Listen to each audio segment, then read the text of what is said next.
I said, yeah, because I really like Chris Robinson's vocals. I thought he was tremendous, and I knew he was tremendous. He doesn't chase fame. He doesn't follow rules. Jimmy Page simply creates, and the world changes forever.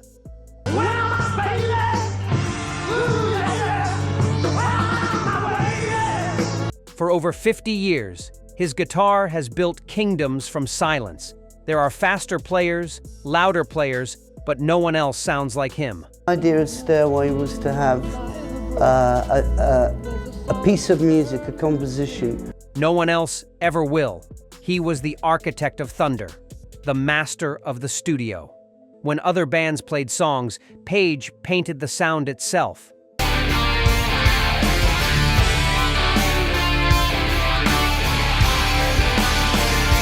He wasn't just a guitarist. He was a creator of worlds. And inside those worlds, magic lived and breathed. Every riff he touched turned to gold. Every solo became a legend. But he never played for a show. He played for truth. While others chased speed, Page chased souls. While others sought attention, Page built cathedrals. But hidden inside all that power, all that mystery, are moments so pure they feel like secrets. Page remembers which songs cut deepest, which ones still surprise him when he hears them today. Songs that felt dangerous when everything else felt safe. Songs that changed him while he was playing them. He's written hundreds, maybe thousands, but only a few stayed with him. These are Jimmy Page's 5 favorites, and no, he's never looked back. The lyrics and the vocals and everything on that is really, really superb. So, before the legend, before the mythology, before it all became too big to hold, these songs still make him stop and listen. They still make him remember why he picked up a guitar. The master has chosen, and his choices will surprise you. 5. 10 years gone. On the wings of maybe, and down he burns the prey. Some songs are about loss. This one is about time itself. 10 Years Gone wasn't written to be a hit. It was written because Page had something to say, something that had been sitting in his chest for years, something that finally demanded to be heard. The song came from a personal place, a relationship that ended, a girl who chose a different path 10 years before. Page turned that memory into music. He layered guitar after guitar until it became a wall of sound. Each layer told a different part of the story. But this wasn't just about one lost love. It was about time passing, about choices made, about looking back and wondering what if. Page built the song like he was building a cathedral. Every guitar line had its place. Every note mattered. The recording took weeks. Page was a perfectionist. He would play the same part over and over, not because it was wrong, but because it could be better. "I wanted every guitar to breathe," he once said. "I wanted them to talk to each other. Live." It became something magical. Plant's voice soared. Page's guitars created landscapes of sound. The audience could feel the weight of those 10 years. They could feel the regret, the acceptance, the beauty that comes from letting go. It's not the heaviest Zeppelin song. It's not the loudest, but it might be the most honest. Page stripped away his mystique and showed his heart. And somehow, that made it even more powerful. "It's the song that taught me vulnerability can be strength," Page reflected years later. For Page, 10 Years Gone represents growth. It's the moment he learned that the deepest cuts make the best songs, that sometimes looking back is the only way forward. 4. In my time of dying death, songs aren't meant to comfort. So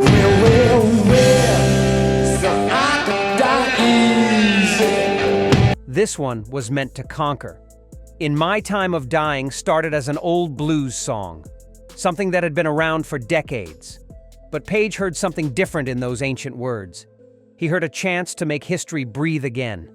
The original was simple, a man facing his end. But Page turned it into an 11-minute journey.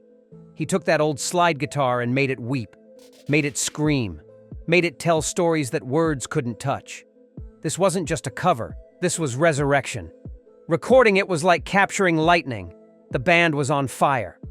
Plant's voice cracked with emotion. Bonham's drums thundered like Judgment Day. Jones held the bottom end together while Paige painted the sky. "We knew we had something special," Paige said later. "You could feel it in the room." The slide guitar became Paige's voice, his confession. Every note bent with pain. Every silence spoke volumes. He didn't play fast. He didn't show off. He just let the emotion pour through his fingers. Raw, honest, completely exposed. Live. It became a religious experience. The audience stood silent. They watched Paige transform an old blues into something timeless. His fingers moved across the strings like a prayer. The guitar cried. The guitar raged. The guitar told the truth about mortality. This song proved Paige understood tradition, respected it, but he also knew how to make it his own. He took something ancient and made it feel brand new. "The blues never die," Paige once said. "They just find new voices to tell their stories." For Paige, "In My Time of Dying" represents the power of transformation. How the old can become new again. How death can become life through music. 3. Since I've Been Loving You. Oh, I love you more. Yes, I love you, baby. Blues doesn't lie, and Paige never learned how to fake it. "Since I've Been Loving You" was different from everything else. No studio tricks, no overdubs, no safety net, just 4 guys in a room playing their hearts out. This was Zeppelin at their most honest. The song came together like magic. One take. That's all it took. Paige's guitar cried like it was bleeding. Plant's voice cracked with real pain. Bonham's drums felt like a broken heart beating. Jones held it all together while everyone else fell apart. Paige had been studying blues masters for years. He knew their secrets, their tricks, their pain. But this wasn't about copying them. This was about feeling what they felt, about making that feeling his own. The guitar tone was everything, warm but sharp, clean but dirty, sweet but bitter. Paige spent hours getting it just right. "I wanted it to sound like crying," he said, "like someone trying not to break down." Recording it was emotional for everyone. You can hear Plant's voice shake on certain lines. You can feel Paige holding back tears in his playing. It wasn't just a performance, it was therapy. Music as medicine for wounds that wouldn't heal. The song became a favorite at live shows. Audiences knew they were hearing something real, something raw and unpolished and beautiful. Paige played it differently every night, because real blues change with your mood. Critics called it their best blues song. Fans called it their most powerful moment. But for Paige, it was simpler than that. "It's just honest," he said years later. "Sometimes that's all music needs to be." For Paige, "Since I've Been Loving You" proved that vulnerability creates power, that the deepest songs come from the deepest cuts, that sometimes the best performance is just letting go. This maintains the same style and word count while giving you a different song to replace the duplicate Rain song. 2. The Rain Song.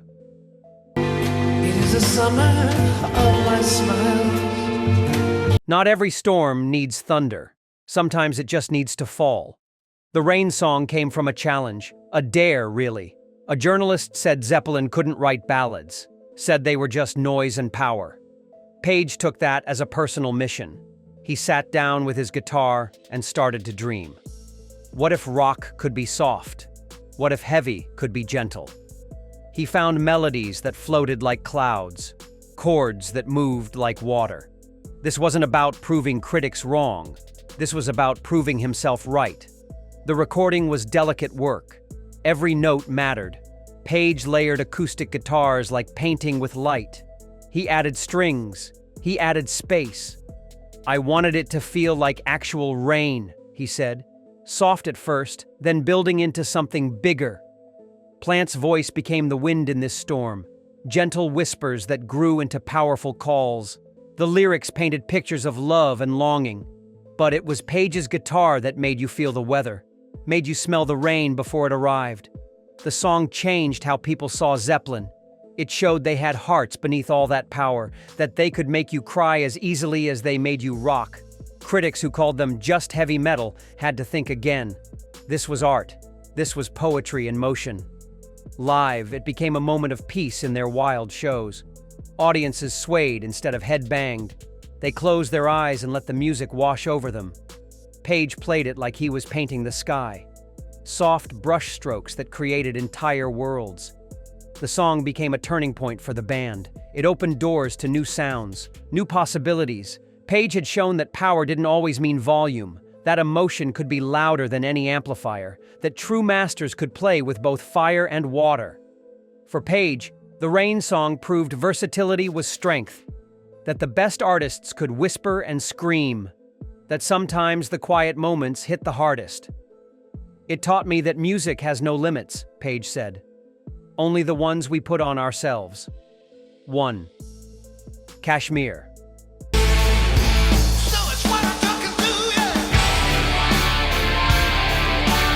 Some riffs are written. This one was excavated. Kashmir didn't come from a guitar lesson. It didn't come from jamming in the garage. It came from somewhere deeper, somewhere ancient. Paige found it like an archaeologist finds treasure. The tuning was wrong by every rule book. The rhythm made no sense to rock music. But Paige heard something that others couldn't. A sound that felt like mountains and deserts. Like traveling to places that didn't exist on any map. He started with just the riff, that hypnotic, driving force. It looped and twisted like a snake charmer's song. Then came Bonham's drums, thundering like war gods. Plant's voice soared above it all like an eagle.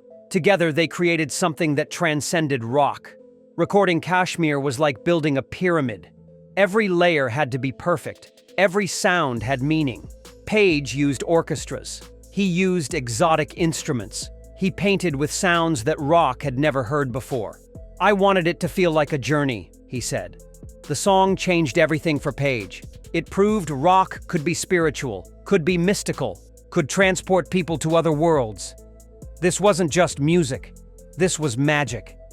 A spell cast in DADGAD tuning. Live Kashmir became a religious experience. Audiences didn't just hear it. They felt it in their bones. The riff grabbed them and wouldn't let go. Paige played it like he was summoning ancient spirits, like he was channeling powers older than civilization. Critics called it progressive. Fans called it transcendent. But Paige knew what it really was. It's not about showing off, he reflected. It's about touching something eternal, something that existed before music and will exist after. The song took years to perfect. Paige was obsessed. He would play the riff for hours, searching for the perfect tone, the right echo, the right delay. Every detail mattered because Kashmir wasn't just a song. It was his masterpiece, his statement to the world. For Paige, Kashmir represents the ultimate achievement, the moment when technique became transformation, when a guitar riff became a gateway to infinity. It's the song I'm most proud of, Paige said, because it came from a place I'd never been before. For Paige, a song isn't finished until it haunts you. These 5 represent different parts of his soul: the mystic, the bluesman, the perfectionist, the traditionalist, the vulnerable artist. Together they tell the story of a man who turned sound into legend. Which Paige moment still gives you chills? Drop your pick in the comments, and subscribe for more deep dives into the masters of music.